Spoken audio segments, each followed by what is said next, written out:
O Espiritismo desvenda os grandes enigmas da vida. De onde venho? Para onde vou? O que acontece após a morte?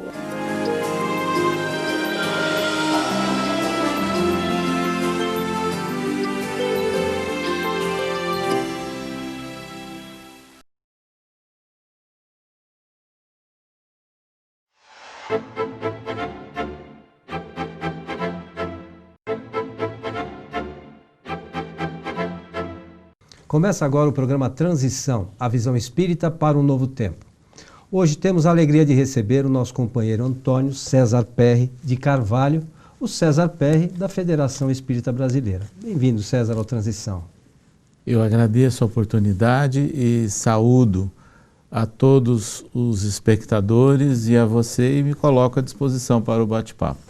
Que bom, César. César, hoje a gente gostaria de falar com você, conversar sobre um tema, alguns detalhes da vida de Chico Xavier, que você é conhecedor com toda certeza. Eu queria que você falasse, porque é muito vasta, mas que você desse um apanhado geral sobre a obra literária de Chico Xavier, as suas psicografias. A origem principal foi em torno de poemas e que gerou o livro Parnaso de Além-Túmulo. Mas se nós sintonizarmos com os primeiros anos da mediunidade de Chico Xavier, nós já sentimos aí a abertura de um grande leque de opções. Então, por exemplo, além da sua obra inaugural, da sua própria mãe, Maria João de Deus, fazendo uma série de narrativas e informações interessantes para o entendimento da imortalidade da alma. Depois, a presença de Emmanuel com obras de altíssimo nível, né? Desde o começo, como A Caminho da Luz, O Consolador, Pensamento e Vida, e que já mostram aí obras tendendo para uma análise da evolução, do processo evolutivo de nosso planeta e também buscando um entendimento mais amplo também da razão de estarmos aqui encarnados. Então, com Emmanuel surgem os romances históricos depois, a partir da publicação de há 2000 anos, e surgem também os comentários de natureza evangélica, que é a série Fonte Viva, Pão Nosso, Caminho, Verdade e Vida, Vinha de Luz e algumas outras obras no mesmo padrão. É também através desses conhecimentos que nós passamos a entender melhor a mensagem cristã. Surge depois espíritos, na mesma época, né, como Humberto de Campos, com narrativas, com crônicas, né, bem ao estilo dele, e nesse bojo, bem no início da psicografia de Chico, surge também uma obra histórica, Brasil, Coração do Mundo, Pátria do Evangelho. E na década de 40, depois de alguma dessas obras que nós citamos, é que Emmanuel apresenta o espírito André Luiz. E é esta entidade espiritual que passa a discorrer com mais detalhes sobre o mundo espiritual, ou seja, as relações entre as duas dimensões, a incorpórea e a corpórea, com a publicação de Nosso Lar e a chamada série André Luiz, que se encerra com o romance E a Vida Continua. E outro fato interessante, né, no conjunto das psicografias de Chico, são as cartas familiares. Muito embora nós temos registros de que na década de 30, lá em Pedro Leopoldo, em visitas que ele fez às cidades próximas, ele já psicografava mensagens de espíritos recém-desencarnados e dirigidas a familiares e com muitos pontos de identificação, porém, isso ficou mais evidente a partir dos anos 70, quando eu diria que ele cumpriu já quase a sua tarefa, né, de trazer detalhamentos sobre a dinâmica da vida espiritual, sobre o entendimento da mensagem de Jesus e sobre o entendimento, uma compreensão mais ampla sobre o homem.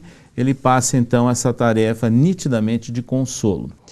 Eu queria que você falasse um pouquinho sobre o programa Pinga Fogo, que foi um marco, né, para o espiritismo. Nós tivemos a felicidade de conhecer pessoalmente Chico Xavier no ano de 1971. E já éramos há alguns anos, né, leitor e apreciador da sua obra psicográfica. Pouco tempo depois de o conhecermos pessoalmente, assistimos o programa pela antiga TV Tupi de São Paulo. E com um interesse assim, acompanhando, né, porque a cada resposta que Chico Xavier apresentava, né, aquele grupo de entrevistadores e bastante seleto, aquilo provocava um impacto, né, em todos nós, um entusiasmo muito grande. Mas a partir do dia seguinte dessa entrevista é que nós começamos a escutar os reflexos dela, né? E na sequência, todos nós tivemos conhecimento da ampla repercussão que houve no Brasil inteiro sobre a entrevista Pinga Fogo. E na época, inclusive, foi publicado primeiramente pelo SEI, Serviço Espírita de Informação, com S, né, junto com o Lar Fabiano, um opúsculo mimeografado ainda, né, com todo o texto da entrevista. Aquilo foi muito divulgado e algum tempo depois o ID, né, de Araras, fez também a publicação das entrevistas com Chico Xavier, incluindo o Pinga Fogo. Depois surgiu especificamente a obra Pinga Fogo. Então eu diria que foi um dos divisores de água dentro do movimento espírita brasileiro, foi o fato de Chico Xavier aparecer junto à mídia televisiva e na TV Tupi de São Paulo, e que a partir de então provocou uma explosão de divulgação do espiritismo no Brasil. E eu gostaria que você comentasse também, César, a respeito de alguns dados sobre, por exemplo, o Prêmio Nobel, a revista Cruzeiro e o consolo das psicografias de Chico Xavier. Então vamos começar pela ordem histórica. Primeiro, a revista Cruzeiro. Nos anos 50, nos anos 60, a revista O Cruzeiro, ela tinha uma ampla circulação no Brasil. E essa revista, ela focalizou Chico Xavier nos anos 50 e depois nos anos 60, já falando aí de umas materializações de Uberaba com a médium Otília, né? Otília Diogo. Agora, aquilo despertava a atenção do público, então provocou um impacto, sim, a presença de Chico Xavier na revista Cruzeiro. Ainda na década de 60, a revista Realidade, hoje também fora de circulação, chegou a trazer Chico Xavier na capa, nos anos 60, final dos anos 60. E isso também foi muito significativo. E é importante nós lembrarmos que a presença dele junto à mídia sempre despertou uma atenção, um interesse muito grande. Depois, por uma proposta do Augusto César Vanucci, teatrólogo do Rio de Janeiro, né, de lançar a candidatura de Chico Xavier ao Prêmio Nobel da Paz. Essa proposta de Augusto César Vanucci, ela foi abraçada pelo deputado Freitas Nobre de São Paulo, que foi sempre um grande líder político, com uma história marcante na vida pública brasileira e também declaradamente um militante espírita. E Freitas Nobre, então, organizou um comitê e todo o movimento espírita brasileiro se envolveu na coleta de assinaturas. E foram milhões de assinaturas no Brasil inteiro para que Chico fosse inscrito.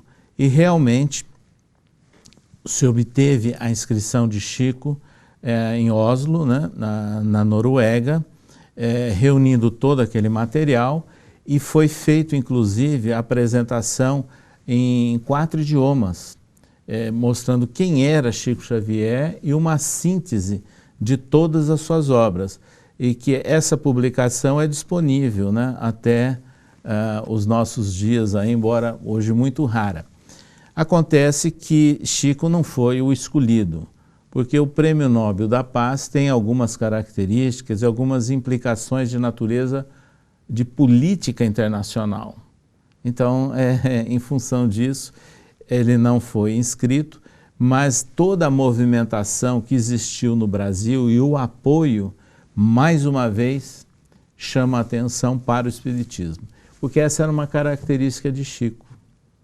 Ele não chamava atenção sobre ele e o trabalho dele, e ele se colocava sempre nessa posição. E faltou consolo através das psicografias. Hoje nós temos inclusive o filme aí recentemente, As Mães de Chico Xavier. Queria que você falasse um pouquinho sobre isso. Eu tive a oportunidade de visitar Chico Xavier já na fase de Uberaba. Aproximadamente cada 3 ou 4 meses nós íamos lá e assistimos a quantos casos de pessoas que estavam aflitas e querendo alguma informação do seu ente querido. E que quando Chico saía da salinha de psicografia onde ele dava as receitas, as orientações mais específicas, e depois no final da reunião, já madrugada, né, ele passava a ler e aí ele perguntava se tem um parente de fulano de tal. Então aí nós vimos o impacto, a emoção, o choro de surpresa das pessoas que estavam lá. Então, ao longo desses períodos que nós o visitamos durante quase 20 anos em Uberaba, o que nós percebemos? Muitas daquelas famílias que chegavam numa situação de desequilíbrio, após receberem a certeza de que seu filho, seu parente desencarnado continuava vivo, ao retornarem para suas cidades, muitos deles se transformaram em grandes benfeitores da comunidade. Então houve uma transformação muito significativa. Então era o consolo, mas também o estímulo para uma ação proativa. E isso aparece também no filme que foi apresentado recentemente, As Mães de Chico Xavier. Eu gostaria que você falasse um pouquinho do Chico Xavier no cinema. O filme Chico Xavier e o filme Nosso Lar, a repercussão desses filmes do modo geral. Eu acredito que a repercussão dos 2 filmes foi uma coisa assim marcante, histórica, porque o filme Chico Xavier, com pouco mais de 3.400.000 espectadores. No mesmo ano, o filme Nosso Lar, com 4.060.000 espectadores. Ou seja, tanto um como o outro seria mais do que a população de alguns países. Então, é um número expressivo, né? A multidão que compareceu. E entre esses, evidentemente que não estavam só espíritas.